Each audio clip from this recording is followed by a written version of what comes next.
izinnya. Ya, mereka beli perumahan, tahu-tahu perumahannya ilegal kan gitu, atau izinnya tidak ada, atau surat sertifikatnya nggak jelas kan gitu alas haknya. Itu walaupun mereka bikin sertifikat boleh, kerjasama dengan BPN misalnya, oknum BPN, muncullah sertifikat, itu sertifikatnya nggak ada alas hak yang jelas, karena sertifikatnya harus ada alas hak surat dari klien kami.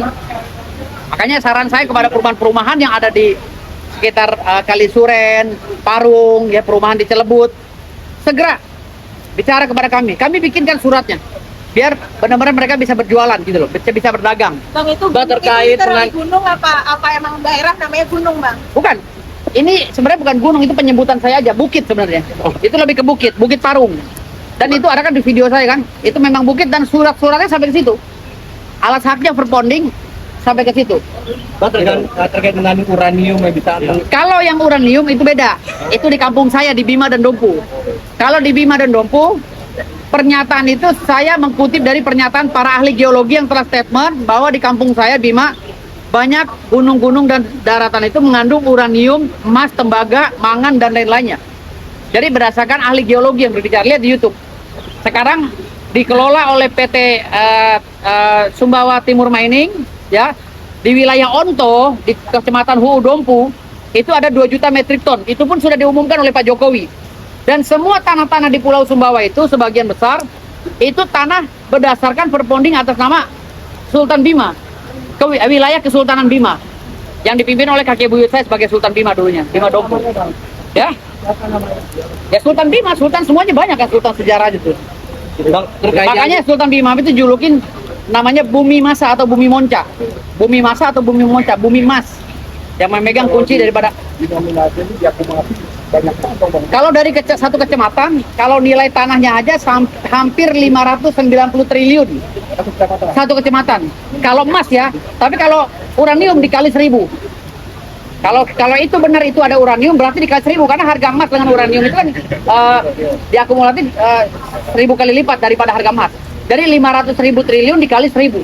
Itu bisa menghidupkan masyarakat dunia ini di bumi ini selama 1000 tahun. Kalau semua kecamatan itu diambil hasil buminya, itu saking kayanya Bima. Makanya Raja Bima itu julukannya Sultan Bumi Masa atau Raja Bumi Masa. Terkait di Gunung Parung itu mau diperuntukkan untuk apa, Bang? Kabarnya buat pesantren gitu, Bang? Gunung Parung itu enggak, kalau pesantren di tanah saya yang lain. Di tanah saya 3 raksasa, saya punya tanah 3 hektar, saya bikin pesantren itu. Kalau di Gunung Parung itu, di wilayah Parung dan sekitarnya, akan saya legalkan perumahan-perumahan yang ilegal ya, yang belum izin kepada klien saya, dan gunungnya akan saya kerjasamakan dengan pemerintah untuk program ketahanan pangan Pak Prabowo. Gitu, rencananya seperti itu. Gunungnya. Untuk sementara ini verbonding dan putusan pengadilan, ya, penetapan pengadilan dan putusan pengadilan. Sementara ini belum dong, kan sertifikat kalau ribuan hektar itu harus ada pemecahan-pemecahan. 10 hektar ke atas kan sudah ada PT yang mau ngelola. Makanya saya bilang serahkan ke pemerintah. Ya kan, bagaimana pemerintah bisa mengelola, bekerja sama agar klien kami juga dapat duit, ya kan, pemerintah juga bisa menjalankan programnya dengan signifikan, gitu loh. Nanti lebih ke tayangan Harapan pemerintah tadinya. Kalau pemerintah numpang di kita PTPN numpang. Kan memang ada pernyataan dari BPN, dan kelurahan, itu pemerintah numpang sementara. Numpang atau sewa? Numpang, dan belum memberikan kontribusi kepada klien saya. Nanti bagaimana penanganannya? Sekarang kan PTPN itu kan menanam sawit dulunya kan. Sawitnya itu punya siapa? Kenapa sawitnya dibiarkan sekarang ini tidak produktif kan gitu di atas lahan klien saya. Dan itu akan menjadi bahan perbincangan saya dengan Menteri BPN dan Menteri BUMN nanti ya. Apa pemerintah numpang di tanah klien? Udah dari tahun berapa tahun, udah lama. Ada pernyataannya kok. Ada dari tahun sekitar tahun 70-an lah. Bang, penegasan dong, Bang. Itu banyak yang nggak percaya nih kalau ini Abu punya gunung. Apa nih, Bang, yang bisa Abang tegaskan untuk presiden, Bang? Saya udah upload kok di podcast saya di Ruben Onsu, sudah keluar juga tadi. Saya keluarkan data-datanya. Kalau saya keluarkan sekarang kan hujan. Takutnya nanti rusak. Bang, berarti Abang merasa aset itu bisa ngalahin seorang Hotman, Bang? Dengan apa yang Abang punya ya? Hotman itu cuman sepetak doang, tanah gue dia kalah, apalagi segunung gitu loh. Nggak ada apa-apanya. Hotman itu cuma punya ruko berapa biji sama berlian yang dia bangga-banggakan begini sama Lamborghini. Kalau gue kan gunung, gimana mau disamain sama gue? Bang Hamas masalah sepetak doang ya? Nggak ada apa-apanya, cuma sepetak doang gitu loh. Dan dia emang spesialis sawah sepetak nggak bisa ngelawan gue. Oke. Bang, aku disuruh Ya. pulang kampung Hah? sama Bang Hotman. Hah? Hotman? Pulang kampung. Oh enggak, gue lahir di Jakarta, kampung gue di Jakarta, ari-ari gue ditanam di Jakarta. Hotman yang pulang kampung karena dia di sono, no. Di Siantar apa di mana tuh ya? Simalungun ya. Lo pulang lo Hotman lo, nggak pantas Jakarta lo. Gue orang Jakarta nih, lahir di Jakarta ya. Gue mau orang elit ya. Gue kakek gue kerja di istana, ya. Bokap gue di istana, dan ari-ari gue ditanam di depan istana presiden ya. Ingat lo, kalau lo suruh pulang kampung, nih kampung gue Jakarta. Walaupun kong nenek moyang gue di Bima ya. Lo kalau gaul sama gue Hotman, aduh, kecil. Karir abang akan berakhir di Hah? mana? Hotman yakin karir abang sebagai pengacara akan berakhir. Karir Hotman habis sama gue sikat. Kenapa? Bukan karir gue, karir Hotman habis hari ini. Hotman yang nangis-nangis, merengek-rengek kepada pemerintah melalui medsosnya, ya, tidak menandakan dia pengacara profesional internasional. Harusnya pengacara internasional tidak merengek-rengek begitu. Bikin aja surat secara profesional, ya kan?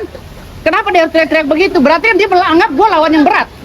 Ya, hari ini Hotman Paris meraung-raung di tengah jalan, ya, menangis meminta perlindungan kepada penguasa untuk melawan gue. Bang, tapi kata Hotman kan bilang katanya Hah? nggak mau mengabulkan permintaan maaf. Itu kata Hotman. MA belum tentu. Kan kita udah kan kita di substansinya kita meminta maaf kepada MA, bukan pada Hotman. Hotman tidak akan pernah saya minta maaf kepada dia. Haram. Bang, gaya abang biar Hah? Hotman sudah tidak, artinya sudah laku lagi di era sekarang, dan abang Gaya dia justru nggak laku lagi. Gaya kayak gue yang laku sekarang. Dia udah nggak laku. Dia tuh 2004 ke belakang ke bawah, dia masih laku. Kali 2004 ke atas, dia udah nggak laku gaya kayak gitu. Gaya-gaya halo, orang udah muak semua. Ini ya Hotman Paris ya berlian, udah nggak laku. Itu kalau yang cincin. Gaya-gaya gitu, gaya-gaya ria ya, gaya-gaya ria seperti Hotman itu lawannya orang-orang seperti saya. Bang, kalau cincin yang abang pakai itu apa tuh bang? Ini Bacan. Ini dari kampung nenek saya, nenek buyut saya Sultan Ternate ini. Bacan. Ya, dari kampung Maluku Utara, Maluku Utara. Enggak ada makna. Jadi gue cinta dengan kampung nenek buyut gue. itu sudah disinggung juga sama Hotman. Iya. Iya, gimana? Kalau dia nyinggung ini orang Maluku ngamuk semua. Karena ini cincin kebanggaan kami orang Maluku. Ya, nenek gue orang Maluku.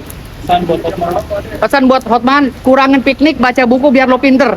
Karena ngomongan lo ngaco semua. Ya, oke, makasih. Thank you bang. Ya.